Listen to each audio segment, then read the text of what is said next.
Hey, and welcome to another Chicago Beer Pass beer review. We need more dark beers, so Is that what we that's decided? the time of the night. It's like, well, yeah, 6:30. Stouts. We've only been recording 90 minutes worth of shows pre-dinner Yeah, on a weeknight. so let's do it. Let's do So this let's have a stout. Imperial Stout aged in bourbon barrels from Crystal Lake. I honestly don't know if this is 2018 or 2019 can. Now, Crystal Lake, you need to put some sort of date on these cans. But I don't know. I can't. We might know when we open this. Shit, I don't know either, bro. Because Nick recently went up there. Oh, I gave you a big pour. Nick recently went up there and got some cans, and we still have. Where were you that night? You were. Oh, well, it was too far. As That's far as far. yeah, man. I think I had too much work to do. I just couldn't. I was like, I'm not gonna make it back in time to get what I need to get done. I complained like maybe the first half hour about the trip. I want to go. Like the beers, every time I have a Crystal Lake beer, I am always blown away. I'm always just like pleasantly surprised. There's a good lineage there. I think I want to say the guy who brews, he was there. Really cool. All silver beard. I think he used to brew at Emmett's. Okay. And I've had them at other events before, like Long Grove, I think, had a festival.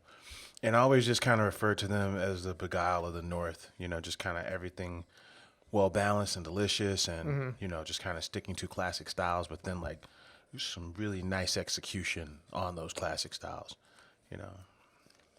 Nice. But yeah, so they do this Boathouse Reserve series, which they have the Imperial Stout, they have the Rye Barrel, a few going on there.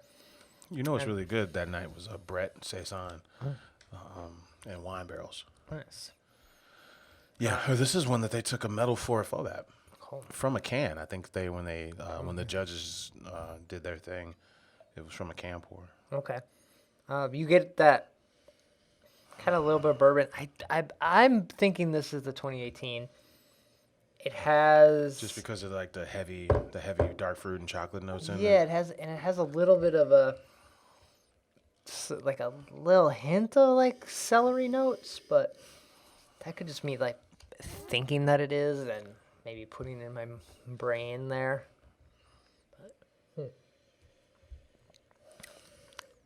But it tastes great. It's very thin. Like we were drinking this Bacon Layer from Pipeworks in another video. There's a lot of flavors going on in that. This is stout with bourbon. Like it's simple. Like it's not trying to be fancy, right? This is what it is. I don't know. Yeah. No, you're right. I think there's a lot of fun, kind of chocolatey marshmallow flavors right in the mid palate, and then like the booze is just kind of like a warm blanket. Like you get a little up front, you get a little in the back, but you don't really get punched by it at all. It's just kind of there every step with big chocolate notes in the middle. Some good. I'd say the oak character is a little softer, but It's nice than the other ones. Yeah, than those other notes. I like those like cherry and dry fruit kind of things in there, but It's all the best things of the barrel. yeah, Because, the magic of the barrel, remember that one. I interviewed Pete Crowley once, and he would talk about, you want to get past first 6 months, you're getting, it's like stout with, you're splashing whiskey in it. yeah, You go 7 months to like fucking 13, 14 months, you start pulling out cool fucking flavors. yeah. Vanillas and toffees and, caramels. You start pulling that stuff out, molasses. And I think it's all those things in the stout are coming forward in this first. And then all the barrel stuff is behind that. Oh, yeah, these are nice. If you might still be able to find some of the Boathouse Reserve because Crystal Lake, they have a pretty large distribution, but they fall under the radar a little bit that there's not the more kids and the Phase 3 folks waiting in line for Crystal Lake releases. Yeah, that's true. And then I think like McHenry County is one of those counties where they drink a lot up there. They drink a lot up there because they were saying that Crystal Lake was saying how they're like the 13th largest brewery in the state. Okay. But I think a lot of their stuff doesn't make it out of McHenry County. Just like the 5 old men up there who are like, brewery, yeah, we don't have to go. We don't have to leave anywhere now. We're good. Like, everybody that lives up there is pounding fucking Crystal Lake, Because it takes forever to get there, but when you go, you notice, like, man, there's a ton of cars on the road. Like, what is happening up here? Yeah. It's just like this gigantic collection of people, like, 30 plus miles northwest of the city. Didn't make it to Chicago or Milwaukee. They're like, this is it.